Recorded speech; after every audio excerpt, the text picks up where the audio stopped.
Hello friends, you are watching DK technical point with Dinesh Sharma. आज के topic में हम बात करेंगे नेटवर्किंग डिवाइस हब के बारे में कि हब कैसे काम करता है, इसके टाइप्स क्या क्या हैं। दोस्तों, अगर आप मेरे चैनल पर नए हैं तो प्लीज़ सब्सक्राइब करने के साथ बेल आइकन को दबाना ना भूलें ताकि आपको हमारे न्यू वीडियोस की नोटिफिकेशन मिलती रहे। तो स्टार्ट करते हैं आज के टॉपिक के बारे में। What is hub and how it is works. यह OSI मॉडल की फिजिकल लेयर पर काम करता है। फिजिकल लेयर पर काम करने का मतलब है यह एक हार्डवेयर डिवाइस है।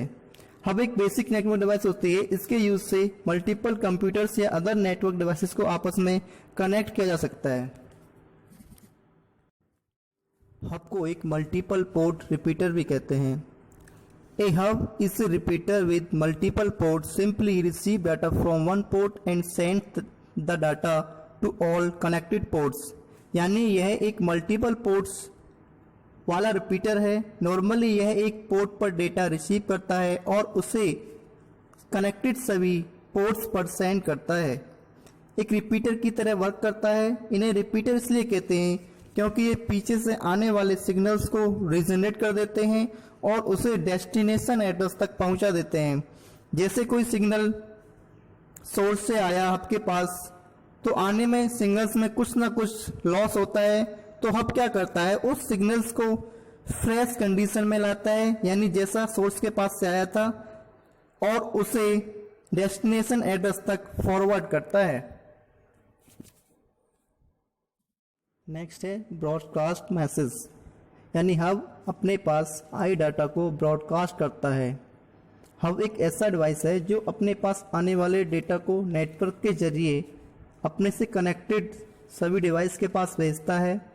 हब को ये पता नहीं होता है कि कौन सा डेटा किस डिवाइस के लिए होता है, क्योंकि हब में राउटिंग टेबल का मेथड नहीं होता है, इसलिए इसे डेस्टिनेशन डिवाइस का एड्रेस पता नहीं होता है। इस कारण से हब पर नेटवर्क ट्रैफिक हमेशा ज़्यादा होता है और इसलिए हब का यूज़ स्मॉल नेटवर्क में होता है।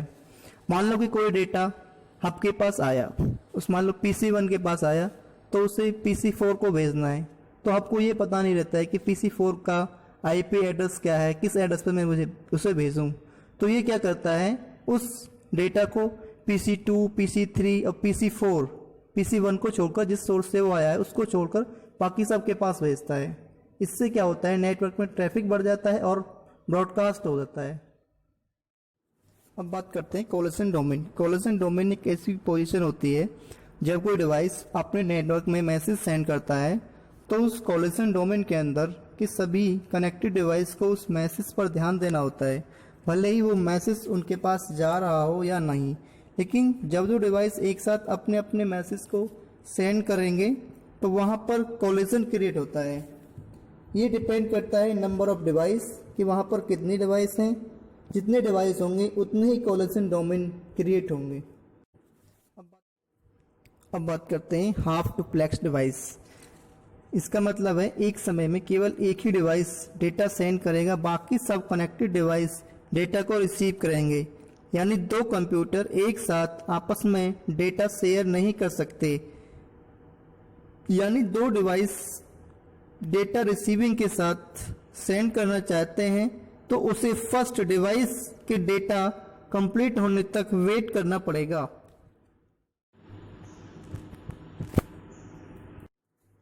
नेक्स्ट है टाइप्स ऑफ हब।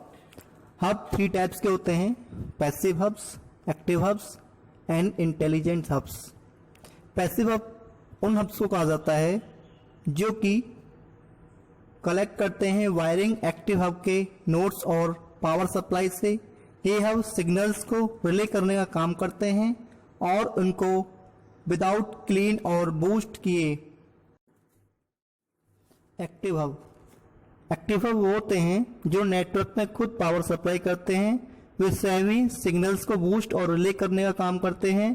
ये डेटा बिट्स को रीजनरेट भी करते हैं, यानी अगर पीछे से डेटा सिग्नल डैमेज कंडीशन में आते हैं तो उसको रीजनरेट करके आगे फॉरवर्ड करते हैं।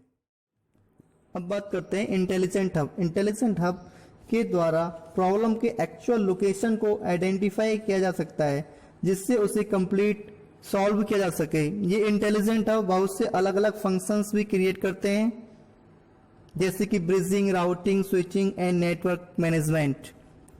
अगर मैं हब के ओवरव्यू की बात करूं तो हमें पता चलता है यह एक फर्स्ट लेयर डिवाइस है। इसके अंदर 1 कोलोजन और 1 ब्रॉडकास्ट डोमेन होता है और यह एक बहुत ही सिंपल डिवाइस है। इसमें कॉन्फ़िगरेशन की ज़रूरत नहीं होती है। ये एक हाफ डुप्लेक्स डिवाइस है।